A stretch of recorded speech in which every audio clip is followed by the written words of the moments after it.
আমি এর আগে দুইটা ভিডিও ছাড়ছি, হয়তো অনেকে আমার কথাটা ক্লিয়ার মতো বুঝেন নাই এবং ওটা সাউন্ড ক্লিয়ার আসে নাই, যার জন্য আবার পুনরায় আপনাদেরকে আমি এই ভিডিও দিতেছি।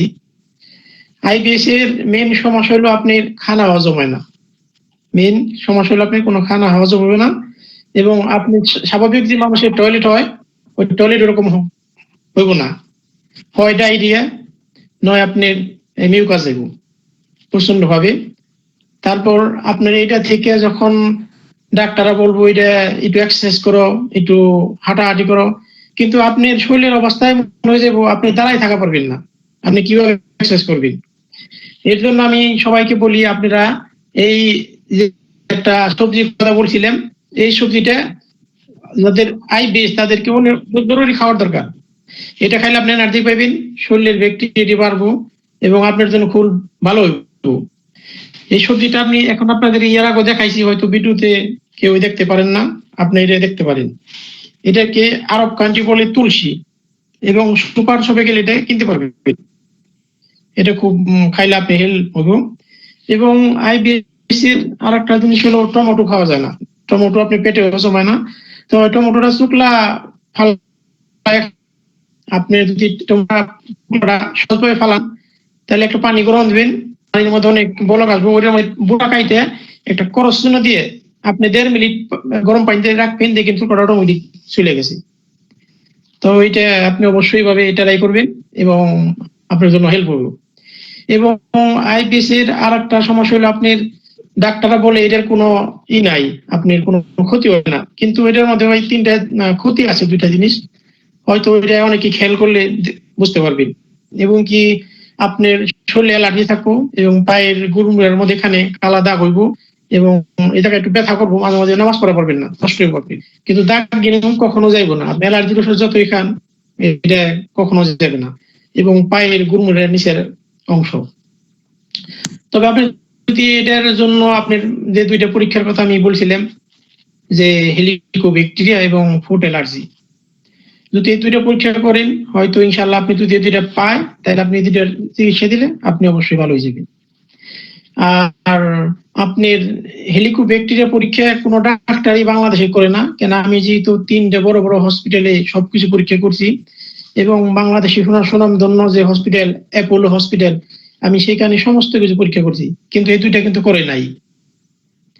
কেন ওই হেলিকোব্যাকটেরিয়া পরীক্ষা করতে আপনার সহযোগ হলো এটা হলো এন্ডোস্কোপি করে এর পরীক্ষা করতে হয়, যেটা আমি করছি। এন্ডোস্কোপি করার পর আপনি এর অজ্ঞান করে পরে সাধারণত আপনার পেটের ভিতর থেকে আপনার 2 টুকরা মাংস নিবে, যেরকম আপনার গমের দানার মতো, এই মাংস দুটার পরীক্ষা করব। তারপরে আপনি ওই হেলিকোব্যাকটেরিয়া আপনার পরীক্ষা হইব। এই দুটা করার পর আমার এই হেলিকোব্যাকটেরিয়া পাইছে এবং এটার জন্য 2টা অ্যান্টিবায়োটিক দিছে, এবং সাথে আবার একটা ওষুধ দেয় আপনার, সেটা হলো ওই এখন আমার খেলা আসতে না ওষুধটার, প্রোভাইড। আপনি 14 দিন 15টা ট্যাবলেট দিব প্রোভাইড, মানে একটা করে অ্যান্টিবায়োটিক খাবেন 3টা করে, এবং প্রতিদিন একটা করে প্রোভাইড খাইবেন। আর সাথে আপনার এই দেশে দই পাওয়া যায়, সুপার শপে গেলে, অবশ্য যারা বাইরে আছে তারা জানেন, 250 গ্রাম করে দই এবং 15টা দই আমার প্রতিদিন একটা করে দই খাবেন প্রতিদিনের সাথে আর কি। তখন আপনি এটা খাওয়ার পর কিছুদিন পর আপনি অনেক ভালো হয়ে যাবেন এবং কোনো কাজকর্ম করাবেন না। যখন আপনি অ্যান্টিবায়োটিক দুটো খাইবেন, অনেক পাওয়ারওয়ালা অ্যান্টিবায়োটিক, 200 একটা 1000 এমজি আর একটা 500 এমজি, তখন শরীরে আপনার কোনো এনার্জি থাকবে না, কিন্তু ওষুধ আপনার খাইতে হবে, ছাড়তে পারবেন না যেভাবে। খাওয়ার পর ইনশাল্লাহ আপনি মুক্তি পাবেন। এবং এদিকে ব্যাকটেরিয়া যখন থাকবো তখন আপনি তো কোনো কিছু খাইতে পারবেন, আপনার মুখের মধ্যে কোনো রুচি থাকবো না, সারাদিন ডেক আসবো, যাই খানা ডেকাইবো, যাই খানা ডেকাইবো। কিন্তু আপনি যখন এই ওষুধটা খাইবেন অ্যান্টিবায়োটিক খাওয়ার পর, ইনশাল্লাহ আপনি দেখেন 5 দিন পর আপনার কোনো ডেকটা কোনো কিছু আসবে না, আপনি আস্তে আস্তে ধীরে ধীরে সুস্থ হয়ে যাবেন। এর জন্য যাদেরকে বলি, যারা আমার এই ভিডিওটা দেখবেন, দেশে অনেক চিকিৎসা করছেন, অনেক কিছু পরীক্ষা করছেন, কিন্তু আপনি দেখেন এই 2টা পরীক্ষা আপনি কোনো একটাই করে নাই। তাই আমি বলতেছি যারা এই পরীক্ষাটা করেন এই 2টা পরীক্ষা করেন, তাহলে আপনি অবশ্যই আপনার জন্য ভালো হইব। এবং আস্তে আস্তে ধীরে ধীরে আপনি এই আর প্রতিদিন যদি আপনি ডিম খান এবং দুধ খান, কলা খান, তাহলে ইনশাআল্লাহ আমি মনে করি আপনার অটোমেটিক আপনার সুন্দর ঘুম হইব, এবং ঘুম হইলে আপনার শরীর আস্তে আস্তে আস্তে আস্তে আপনি এর থেকে মুক্তি পাবেন।